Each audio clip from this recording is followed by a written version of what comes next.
Hari ini kita akan belajar tentang tajuk menukar bentuk linear kepada bentuk bukan linear.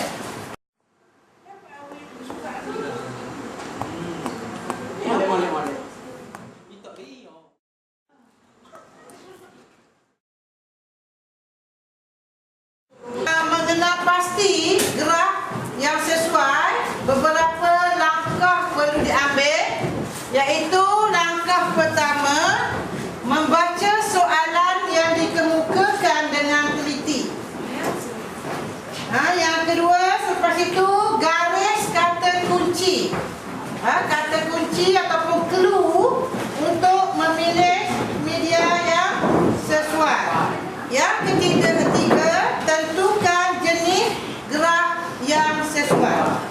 Okey, untuk menentukan graf yang sesuai, kita cuba lihat apa perkataan yang menjadi kata kunci. Apa perkataan yang menjadi kata kunci untuk graf bar compound? Bagi graf bar compound, kata kuncinya ialah nilai, bilangan, kadar dan peratus. Itu kata kunci untuk kita melukis graf bar compound. Untuk graf bar komponen, kata kuncinya ialah jumlah, komposisi diterapkan ke dalam jumlah sebagai komponen bertingkat, pelbagai, kumulatif, tokokan dan seumpamanya. Maksud seumpamanya di mana perkataan yang menggambarkan keseluruhan. Terpulanglah perkataan apa yang boleh menggambarkan maksud keseluruhan, itu dimasukkan di bawah kata kunci graf bar komponen, iaitu bertingkat. Okey. Langkah kedua, sediakan jadual. Setelah kita dah tahu apa jenis graf yang kita nak lukis, sama ada graf bar komponen ataupun graf bar compound, kita sediakan jadual. Okey? Apabila kita nak menyediakan jadual, dalam kertas kita tu, okey, di sini dalam kertas kita perlukan sedia lajur dan baris. Kita kena sediakan lajur dan baris. Okey? Sediakan lajur dan baris. Biasanya kita sediakan yang melintang. Yang melintang kita kenali sebagai yang melintang kita kenali sebagai lajur, kan? Kita katakan lajur ialah berkenaan tahun. Tahun 90, tahun 95 dan tahun 2000. Yang bawah ni yang menegak kita biasanya perkara ataupun item yang kita nak lukis nanti. Itu sediakan jadual. Lepas tu dalam jadual itu perlu lengkapkan. Kita perlu lengkapkan data yang ada, yang bersesuaian. Okey. Seterusnya, langkah ketiga. Apabila selesai membuat jadual, kita perlu dapatkan skala. Kita perlu dapatkan skala. Kenapa kita perlu dapatkan skala? Kerana perkara ataupun jumlah yang besar nak dikecilkan. Kalau tidak, sebesar mana kita nak buat graf kita. Jadi perlu kita dapatkan skala. Okey. Petua ataupun panduan kita bagi graf bar compound, guna nilai terbesar dalam jadual. Dalam jadual tu ada nilai terbesar, kita guna nilai terbesar sebagai asas pengiraan mendapatkan skala. Bagi graf bar komponen, kita guna jumlah terbesar. Dalam jadual, kita buat jadual, kita ada nilai di dalam dan kita ada nilai jumlah. Jadi kalau soalan tu hanya nak compound, kita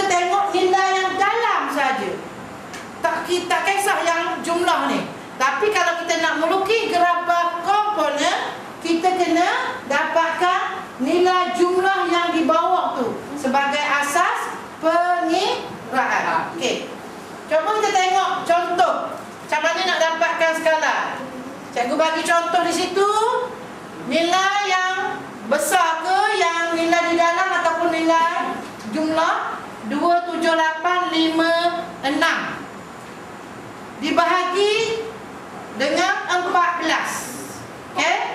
14 ini kerana ruang setinggi 14 cm sahaja yang kita nak guna. Kalau orang tanya, kata beritahu kenapa bagi dengan 14, kita hanya nak guna ruang setinggi 14 cm sahaja untuk graf. Tak masuk tajuk, tak masuk petunjuk. Untuk graf saja 14. Sebab itulah kita bahagi dia dengan 14. Okey?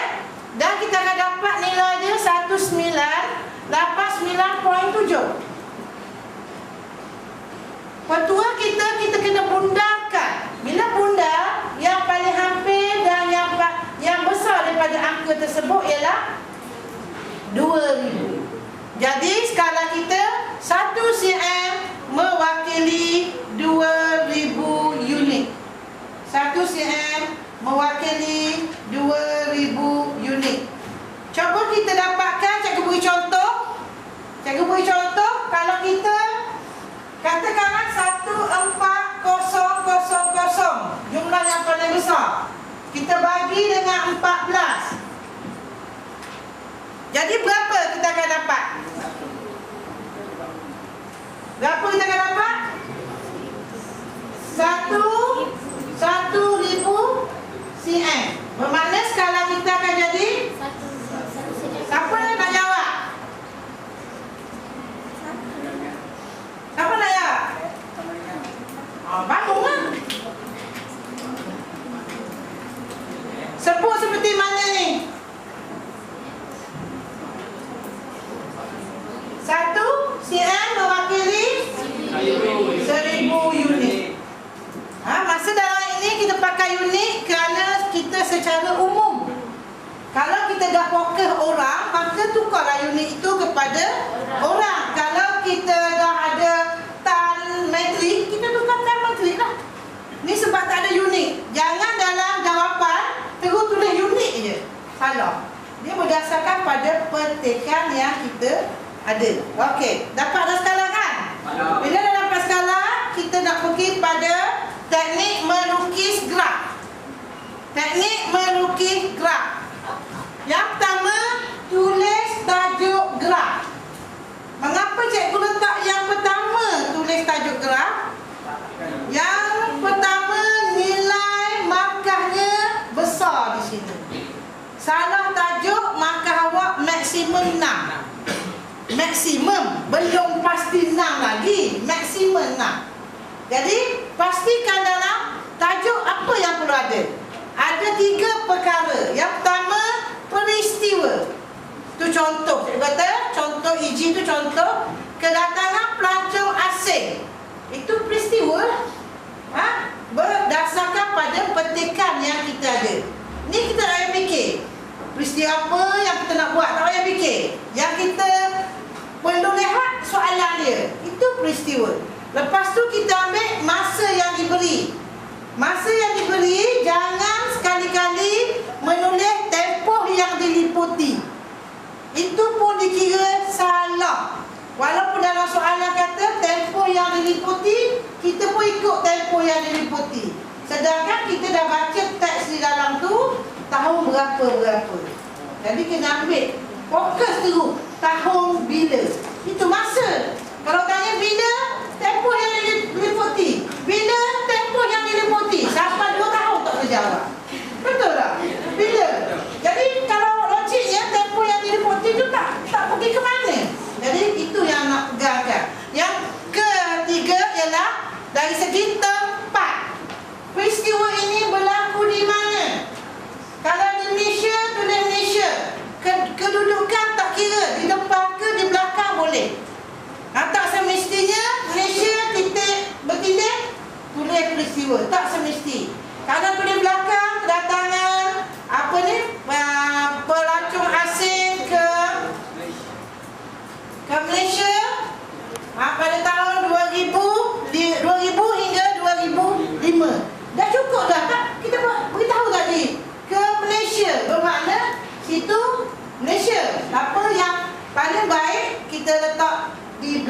kalau soalan tu asing. Tapi yang pasti pemeriksa melihat 3 ni mesti ada.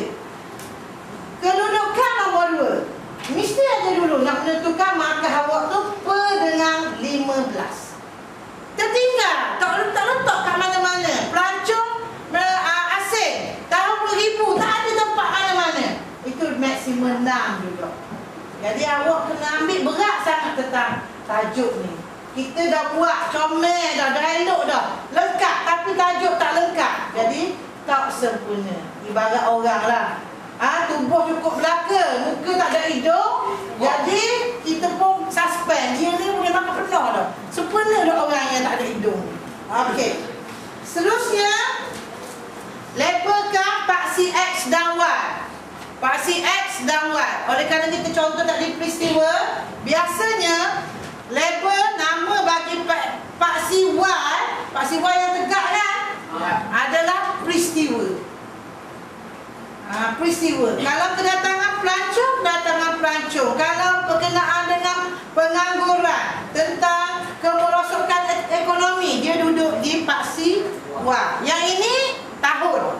Kalau kita berdasarkan pada paksi X dan Y kita tadi. Dan jangan lupa, ini ni, tak ada ini menjejaskan setengah markah. Keseluruhan 1 markah. Bermakna tanpa dia dari 15 akan jadi 14. Sedangkan ini sifat, sebab ini adalah titik permulaan. Dia panggil origin, asas. Dan tidak ada bentuk yang di sini dia akan bengkak-bengkok ni, tak ada spring. Tak ada istilah spring kat situ. Kalau jumpa buku tu tak lengkap, tak betul. Okey. Seterusnya kita masukkan semua maklumat. Inilah hasil bentuk yang diperlukan. Yang diperlukan maksudnya kita ada X dan Y dan kategori yang kita masuk.